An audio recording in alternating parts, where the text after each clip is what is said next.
वाहेगुरु दा खालसा वाहेगुरु दी फतेह।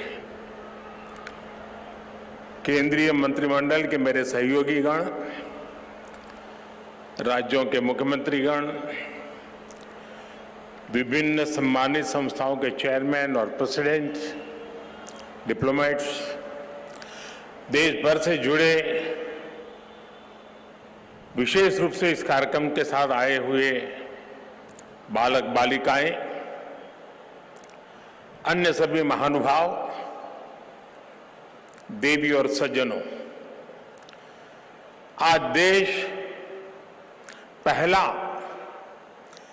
वीर बाल दिवस मना रहा है।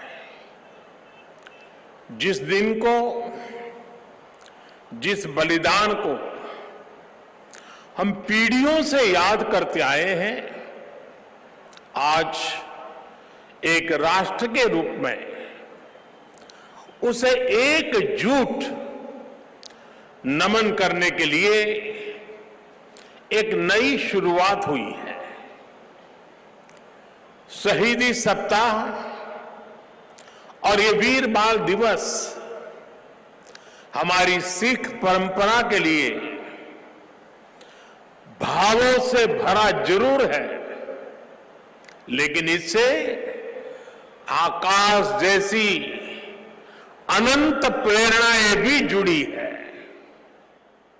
वीर बाल दिवस हमें याद दिलाएगा कि शौर्य की पराकाष्ठा के समय कम आयु मायने नहीं रखती।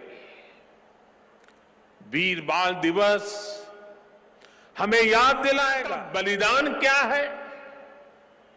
वीर बाल दिवस हमें बताएगा कि भारत क्या है, भारत की पहचान क्या है।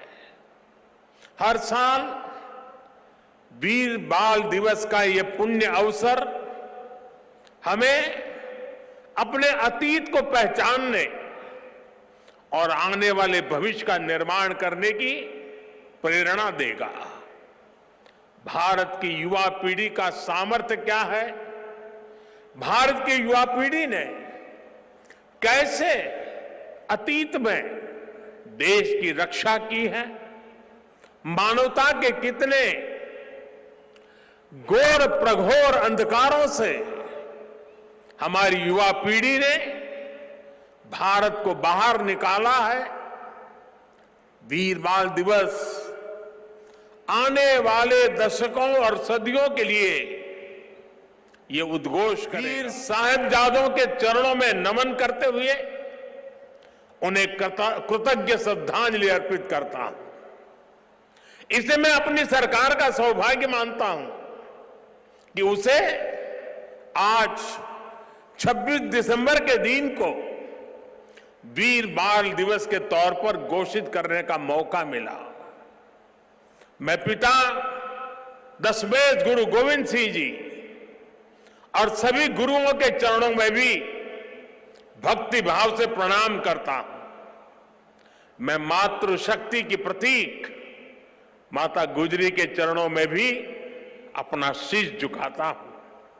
साथियों, विश्व का हजारों वर्षों का इतिहास क्रूरता के एक से एक खौफनाक अध्यायों से भरा है। इतिहास से लेकर किंवदंतियों तक हर क्रूर चेहरे के सामने महानायकों और महानायिकाओं के भी एक से एक महान चरित्र रहे हैं। लेकिन यह भी सच है कि चमकौर और सरहिंद के युद्ध में जो कुछ हुआ वो भूतो न भविष्यति था। यह अतीत हजारों वर्ष पुराना नहीं है कि समय के पहियों ने उसकी रेखाओं को धुंधला कर दिया। ये सब कुछ इसी देश की मिट्टी पर केवल 3 सदी पहले हुआ। एक और धार्मिक कट्टरता और उस कट्टरता में अंधी इतनी बड़ी मुगल सल्तनत, दूसरी ओर ज्ञान और तपस्या में तपे हुए हमारे गुरु, भारत के प्राचीन मानवीय मूल्यों को जीने वाली परंपरा, एक और आतंक की पराकाष्ठा, तो दूसरी ओर अध्यात्म का शीर्ष, एक और मजहबी उन्माद, तो दूसरी ओर सब में ईश्वर देखने वाली उदारता, और इस सब के बीच एक और लाखों की फौज, और दूसरी ओर अकेले होकर भी निडर खड़े गुरु के वीर साहबजादे। ये वीर साहबजादे किसी धमकी से डरे नहीं, किसी के सामने झुके नहीं। जोरावर सिंह साहब और फतेह सिंह साहब दोनों को दीवार में जिंदा चुनवा दिया गया। एक और नृशंसता ने अपनी सभी सीमाएं तोड़ दी, तो दूसरी ओर धैर्य, शौर्य, पराक्रम के भी सभी प्रतिमान टूट गए। साहिबजादा अजीत सिंह और साहिबजादा जुझार सिंह ने भी बहादुरी की वो मिसाल कायम की जो सदियों को प्रेरणा दे रही है। भाइयों और बहनों, जिस देश की विरासत ऐसी हो, जिसका इतिहास ऐसा हो, उसमें स्वाभाविक रूप से स्वाभिमान और आत्मविश्वास कूट कूट कर भरा होना चाहिए। लेकिन दुर्भाग्य से हमें इतिहास के नाम पर वो गढ़े हुए नैरेटिव बताए और पढ़ाए जाते रहे, जिनसे हमारे भीतर हीन भावना पैदा हो। बावजूद इसके हमारे समाज ने, हमारी परंपराओं ने इन गौरव गाथाओं को जीवंत रखा। साथियों, अगर हमें भारत को भविष्य में सफलता के शिखरों तक ले जाना है, तो हमें अतीत के संकुचित नजरियों से भी आजाद होना पड़ेगा। इसलिए आजादी के अमृत काल में देश ने गुलामी की मानसिकता के मुक्ति का प्रण फूंका है। वीर बाल दिवस देश के उन पंच प्राणों के लिए प्राणवायु की तरह है। साथियों, इतनी कम उम्र में साहबजादों के इस बलिदान में हमारे लिए एक और बड़ा उपदेश छिपा हुआ है। आप उस दौर की कल्पना करिए, औरंगजेब के आतंक के खिलाफ, भारत को बदलने के उसके मंसूबों के खिलाफ गुरु गोविंद सिंह जी पहाड़ की तरह खड़े थे। लेकिन जोरावर सिंह साहब और फतेह सिंह साहब जैसे कम उम्र के बालकों से औरंगजेब और उसकी सल्तनत की क्या दुश्मनी हो सकती थी। दो निर्दोष बालकों को दीवार में जिंदा चुनवाने जैसी दरिंदगी क्यों की गई?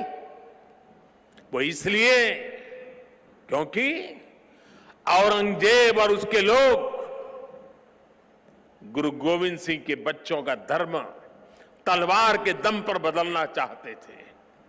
जिस समाज में, जिस राष्ट्र में उसकी नई पीढ़ी जोर जुल्म के आगे घुटने टेक देती है, उसका आत्मविश्वास और भविष्य अपने आप बन जाता है। लेकिन भारत के वो बेटे, वो वीर बालक मौत से भी नहीं घबराए। वो दीवार में जिंदा चुन गए, लेकिन उन्होंने उन आतताई मंसूबों को हमेशा के लिए दफन कर दिया। यही किसी भी राष्ट्र के समर्थ युवा का सामर्थ्य होता है। युवा अपने साहस से समय की धारा को हमेशा के लिए मोड़ देता है। इसी संकल्प शक्ति के साथ आज भारत की युवा पीढ़ी भी देश को नई ऊंचाई पर ले जाने के लिए निकल पड़ी है। और इसलिए अब 26 दिसंबर को वीर बाल दिवस की भूमिका और भी अहम हो गई है। साथियों, सिख गुरु परंपरा केवल आस्था और आध्यात्म की परंपरा नहीं है, ये एक भारत श्रेष्ठ भारत के विचार का भी प्रेरणा पुंज है। हमारे पवित्र गुरु ग्रंथ साहब से बड़ा इसका उदाहरण और क्या हो सकता है। इसमें सिख गुरुओं के साथ साथ भारत के अलग अलग कोणों से 15 संतों और 14 रचनाकारों की वाणी समाहित है। इसी तरह आप गुरु गोविंद सिंह जी की जीवन यात्रा को भी देखिए। उनका जन्म पूर्वी भारत में पटना में हुआ। उनका कार्यक्षेत्र उत्तर पश्चिमी भारत के पहाड़ी अंचलों में रहा और उनकी जीवन यात्रा महाराष्ट्र में पूरी हुई। गुरु के पंच प्यारे भी देश के अलग अलग हिस्सों से थे। और मुझे तो गर्व है कि पहले पंच प्यारों में एक उस धरती से भी था, द्वारिका से, गुजरात से, जहां मुझे जन्म लेने का सौभाग्य मिला है। व्यक्ति से बड़ा विचार, विचार से बड़ा राष्ट्र, राष्ट्र प्रथम का ये मंत्र गुरु गोविंद सिंह जी का अटल संकल्प था। जब वो बालक थे तो ये प्रश्न आया कि राष्ट्र धर्म की रक्षा के लिए बड़ी बलिदान की जरूरत है। उन्होंने अपने पिता से कहा कि आपसे महान आज कौन है, ये बलिदान आप दीजिए। जब वो पिता बने तो उसी तत्परता से उन्होंने अपने बेटों को भी राष्ट्र धर्म के लिए बलिदान करने में संकोच नहीं किया। जब उनके बेटों का बलिदान हुआ तो उन्होंने अपनी संगत को देखकर कहा, 4 मुए तो क्या हुआ, जीवत कई हजार। अर्थात मेरे 4 बेटे मर गए तो क्या हुआ, संगत के कई हजार साथी, हजारों देशवासी मेरे बेटे ही है। देश प्रथम, नेशन फर्स्ट को सर्वोपरि रखने की ये परंपरा हमारे लिए बहुत बड़ी प्रेरणा है। इस परंपरा को सशक्त करने की जिम्मेदारी आज हमारे कंधों पर है। साथियों, भारत की भावी पीढ़ी कैसी होगी, ये इस बात पर भी निर्भर करता है वो किससे प्रेरणा ले रही है। भारत की भावी पीढ़ी के लिए प्रेरणा का हर स्रोत इसी धरती पर है। कहा जाता है कि हमारे देश भारत का नाम जिस बालक भारत के नाम पर पड़ा, वो सिंहों और दानवों तक संहार करके थकते नहीं थे।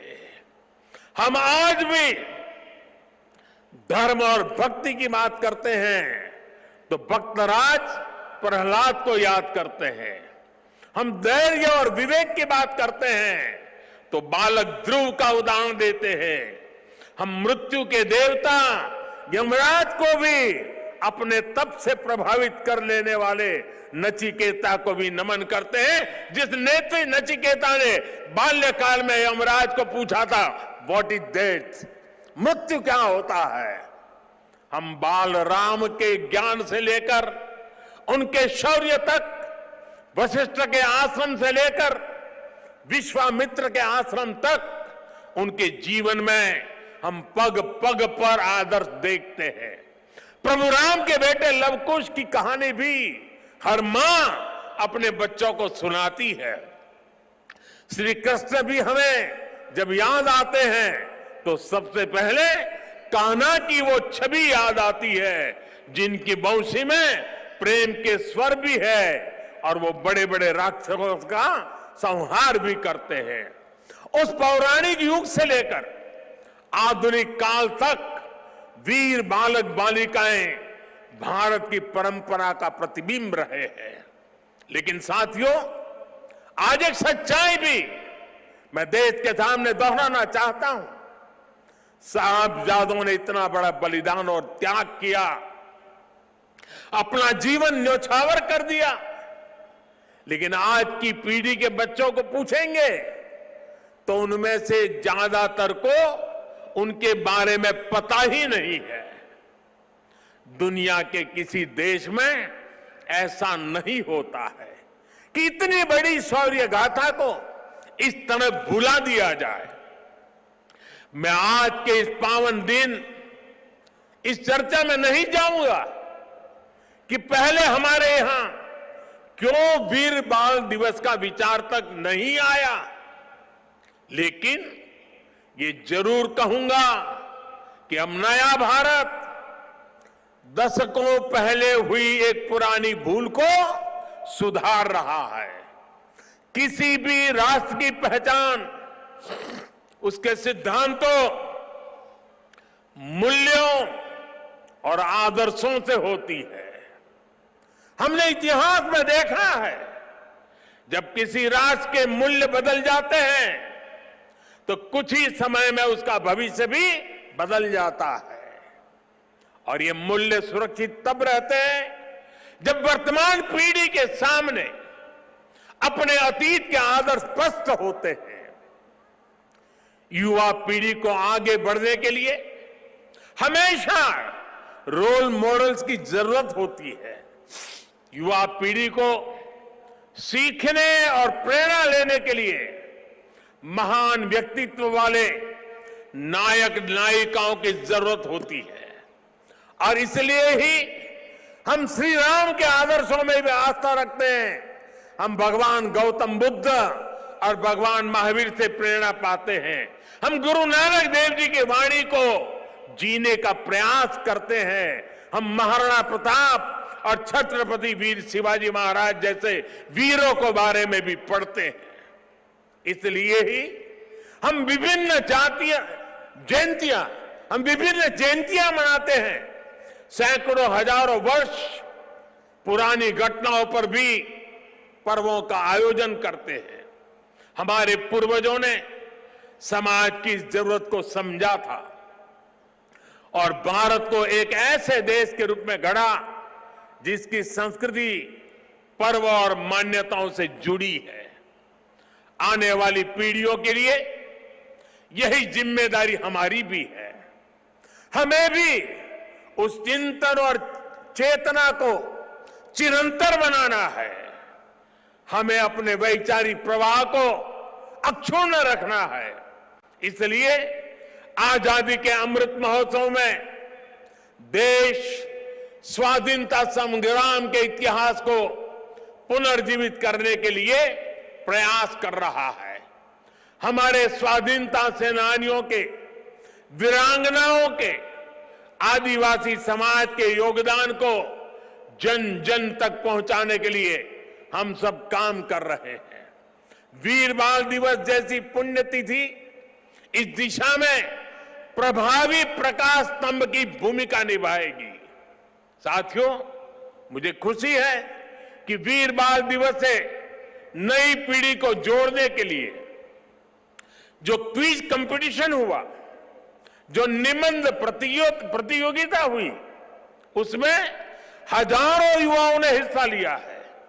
जम्मू कश्मीर हो, दक्षिण में पुडुचेरी हो, पूर्व में नागालैंड हो, पश्चिम में राजस्थान हो, देश का कोई कोना ऐसा नहीं है जहां के बच्चों ने इस प्रतियोगिता में हिस्सा लेकर के साहबजादों के जीवन के विषय में जानकारी न ली हो, निबंध न लिखा हो।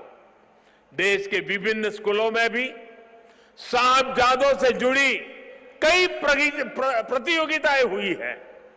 वो दिन दूर नहीं जब केरला के बच्चों को वीर साहिबजादों के बारे में पता होगा, नॉर्थ ईस्ट के बच्चों को वीर साहिबजादों के बारे में पता होगा।